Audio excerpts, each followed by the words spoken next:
Hey all, welcome back. Welcome to my YouTube channel.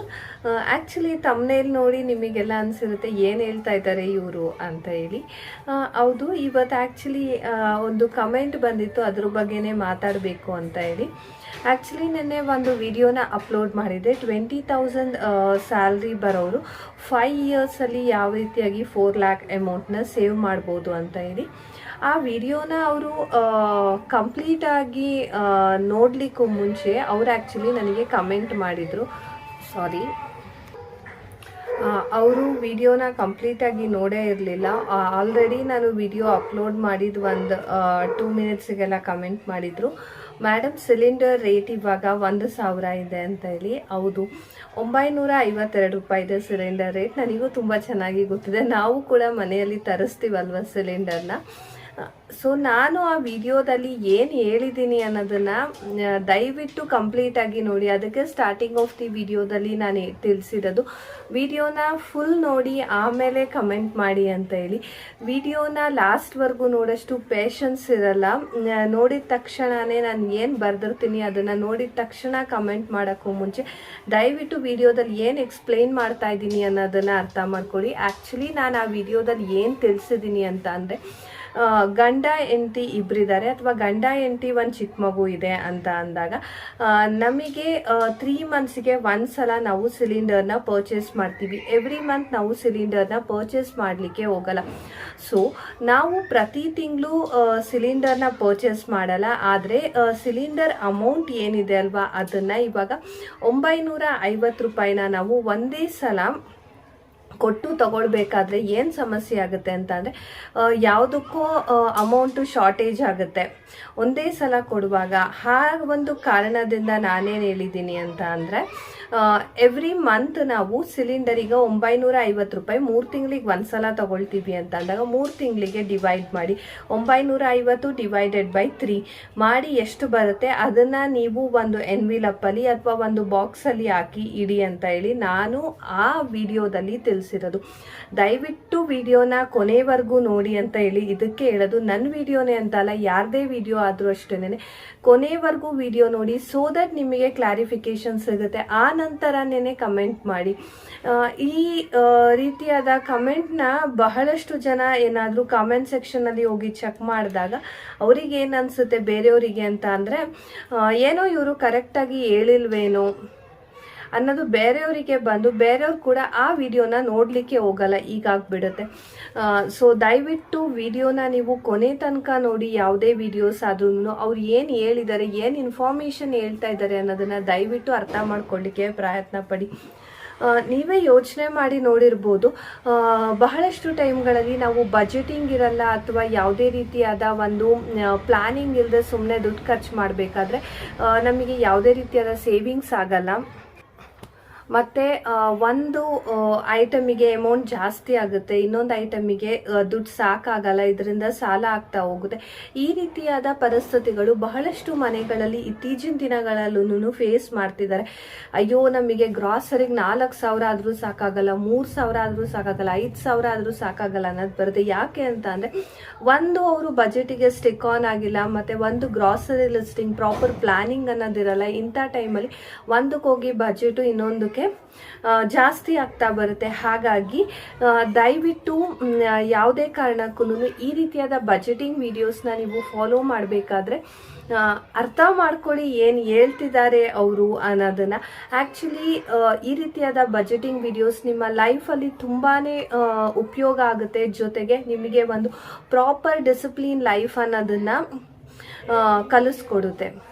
ಬಹಳಷ್ಟು ಜನಗಳ ಹತ್ರ ನಾನು ಕೇಳ್ಪಟ್ಟಿದ್ದೀನಿ, ಇತ್ತೀಚಿನ ದಿನಗಳಲ್ಲೂ ಹೆಣ್ಮಕ್ಳಿಗೆ ಫಿನಾನ್ಸ್ನ ಮೇಂಟೈನ್ ಮಾಡಲಿಕ್ಕೆ ಮನೆಗಳಲ್ಲಿ ಕೊಡಲ್ಲ.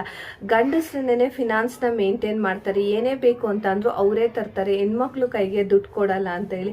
ಕಾರಣ ಏನು ಅಂತ ಅಂದರೆ, ಬಹಳಷ್ಟು ಮನೆಗಳಲ್ಲಿ ಇತ್ತೀಚಿನ ದಿನಗಳಲ್ಲೂ ಹೆಣ್ಮಕ್ಳಿಗೆ ಫಿನಾನ್ಸ್ ಮೇಂಟೆನೆನ್ಸ್ ಮಾಡಲಿಕ್ಕೆ ಬರಲ್ಲ ಅನ್ನೋ ಒಂದು ಥಾಟ್ ಇದೆ. ಅದು ನಮ್ಮ ಇಂಡಿಯನ್ ಸಿಸ್ಟಮಲ್ಲಿ. ಸೊ ಈ ರೀತಿಯಾಗಿ ಆಗಿರೋದನ್ನ ನೀವು ಬ್ರೇಕ್ ಮಾಡಬೇಕು ಅಂತಂದರೆ ಈ ರೀತಿಯಾದ ಸಿಸ್ಟಮ್ಯಾಟಿಕ್ ಪ್ಲ್ಯಾನ್ನ ನೀವು ಪ್ಲ್ಯಾನ್ ಮಾಡಿ ನೀವು ಎಕ್ಸಿಕ್ಯೂಟ್ ಮಾಡಿದ್ರಿ ಅಂತಂದರೆ ಖಂಡಿತ ಮನೆಯಲ್ಲಿರೋಂಥ ಪ್ರತಿಯೊಬ್ಬ ಗಂಡಸರಿಗೂ ನೀವು ಪ್ರಾಪರಾಗಿ ಬ್ಯಾಲೆನ್ಸ್ ಮಾಡ್ತಾ ಇದ್ದೀರಾ ಅನ್ನೋ ಒಂದು ಖುಷಿ ಆಗುತ್ತೆ. ಸೊ ದಟ್ ಅವರು ನಿಮಗೆ ಇನ್ ಫ್ಯೂಚರಲ್ಲಿ ಫಿನಾನ್ಸ್ನ ಮ್ಯಾನೇಜ್ ಮಾಡಲಿಕ್ಕೆ ಕೊಡ್ಬೋದು. ಆ್ಯಕ್ಚುಲಿ ನನ್ನ ಲೈಫಲ್ಲಿ ಕೂಡ ಅಷ್ಟೇನೆ ಆಫ್ಟರ್ ಮ್ಯಾರೇಜ್ ಆಗಿರೋ ತಕ್ಷಣ ಏನು ನನ್ನ ಹಸ್ಬೆಂಡ್ ನನಗೆ ಕಂಪ್ಲೀಟ್ ಫಿನಾನ್ಸ್ ಮ್ಯಾನೇಜ್ ಮಾಡಲಿಕ್ಕೆ ಕೊಡ್ತಾ ಇರಲಿಲ್ಲ. ಅವರು ಸಮ್ಟೈಮ್ಸ್ ಔಟ್ ಆಫ್ ಸ್ಟೇಷನ್ ಹೋಗ್ತಾ ಇದ್ರು, ಮತ್ತು ವರ್ಕ್ ಪ್ರೆಷರ್ ಜಾಸ್ತಿ ಇರೋದ್ರಿಂದ ಕರೆಕ್ಟ್ ಟೈಮಿಗೆ ಅವರಿಗೆ ಯಾವುದಕ್ಕೆ ಅಮೌಂಟ್ನ ಡೆಪಾಸಿಟ್ ಮಾಡಬೇಕು ಅದೆಲ್ಲ ಮಾಡ್ತಾ ಇರಲಿಲ್ಲ. ಕೆಲವೊಂದು ಸಲ ಡ್ಯೂ ಡೇಟ್ ಆಗಿ ಡ್ಯೂ ಕಟ್ ಅಂತ ಚಾರ್ಜಸ್ ಎಲ್ಲನೂ ಬರ್ತಾಯಿತ್ತು, ಫೈನ್ ಕಟ್ಟೋದೆಲ್ಲನೂ. ಹಾಗಾಗಿ ಈ ರೀತಿಯಾದ ಸಿಚುಯೇಷನ್ ಬಂದಾಗ ನಾನು ಮುಂದೆ ಹೋಗಿ ಇಲ್ಲ ನಾನು ಇದ್ರ ರೆಸ್ಪಾನ್ಸಿಬಿಲಿಟಿ ತೊಗೊಂಡು ನಾನು ಮಾಡ್ತಾ ಹೋಗ್ತೀನಿ, ನಿಮಗೆ ನಾನು ಕರೆಕ್ಟಾಗಿ ಮಾಡ್ತಾ ಇದ್ದೀನಿ ಅನ್ನೋ ಒಂದು ಟ್ರಸ್ಟ್ ಬಂತು ಅಂತಂದರೆ ಯು ಕ್ಯಾನ್ ಗೋ ಅಹೆಡ್ ಅಂತ ಹೇಳಿದ ಮೇಲೆ ಅವರೊಂದು 3 to 4 months ನೋಡಿ ಆ್ಯಕ್ಚುಲಿ ನನ್ನ ಸ್ಯಾಲ್ರಿನ ನಾನು ಯಾವ ರೀತಿಯಾಗಿ ಪ್ರಾಪರಾಗಿ ಒಂದು ಪ್ಲ್ಯಾನಿಂದ ಮೇಂಟೈನ್ ಮಾಡ್ತೀನಿ ಅನ್ನೋದನ್ನು ಅವರು ನೋಡಿದ ಮೇಲೆ ಅವರು ಕಂಪ್ಲೀಟ್ ಫಿನಾನ್ಸ್ ಅನ್ನೋದನ್ನು ನನಗೆ ಕೊಟ್ಟರು. ಸೊ ನಾನು ನನ್ನ ಲಾಸ್ಟ್ ಬ್ರೇಕ್ ಡೌನಲ್ಲಿ ಕೂಡ ನಾನು ತೋರಿಸಿದ್ದೀನಲ್ವ, ವಿಡಿಯೋ ನೋಡಿಲ್ಲ ಅಂತ ಅಂದರೆ ಲಿಂಕಲ್ಲಿ ವಿಡಿಯೋನ ಹಾಕಿರ್ತೀನಿ ಐ ಕಾರ್ಡಲ್ಲಿ, ಖಂಡಿತ ಚೆಕ್ ಮಾಡಿ. ನಾನು ನನ್ನ ಬಜೆಟ್ ಕೂಡ ಬ್ರೇಕ್ ಡೌನ್ ಮಾಡಿನೇ ನಾನು ಎವ್ರಿ ಮಂತು ಫಿಕ್ಸ್ಡ್ ಎಕ್ಸ್ಪೆನ್ಸ್ ಇರ್ಬೋದು, ಡೈಲಿ ಎಕ್ಸ್ಪೆನ್ಸ್ ಇರ್ಬೋದು ಮ್ಯಾನೇಜ್ ಮಾಡೋದು. ಈ ರೀತಿಯಾಗಿ ಮಾಡೋದ್ರಿಂದ ಮಾತ್ರನೇ ನಾವು ಲೈಫಲ್ಲಿ ಏನಾದರೂ ಅಚೀವ್ ಮಾಡಬೇಕು ಅಂದರೆ ಮಾಡಲಿಕ್ಕಾಗೋದು.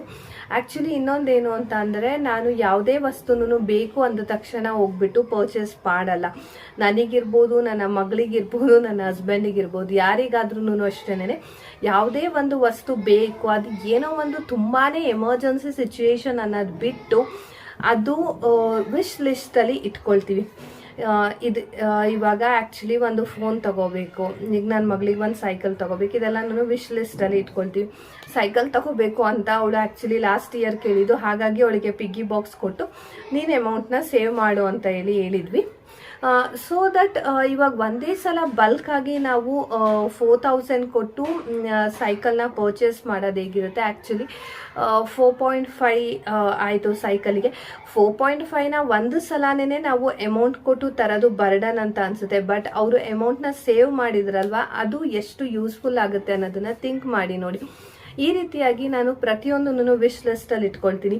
ಆ್ಯಕ್ಚುಲಿ ನಾನೀಗ ಒಂದು ಹೊಸ ಫೋನ್ ಪರ್ಚೇಸ್ ಮಾಡಿದೆ. ಫೋನ್ ಪರ್ಚೇಸ್ ಮಾಡ್ಲಿಕ್ಕೆ ಕೂಡ ನಾವು ಒಂದೇ ಸಲ ನಾನು ಅಮೌಂಟ್ನ ತೊಗೊಂಡೋಗಿ ಹಾಕಿಲ್ಲ. ಅದಕ್ಕೆ ನಾನು ಎವ್ರಿ ಮಂತ್ 5,000 RD ಕಟ್ಟುತ್ತಾ ಇದ್ವಿ.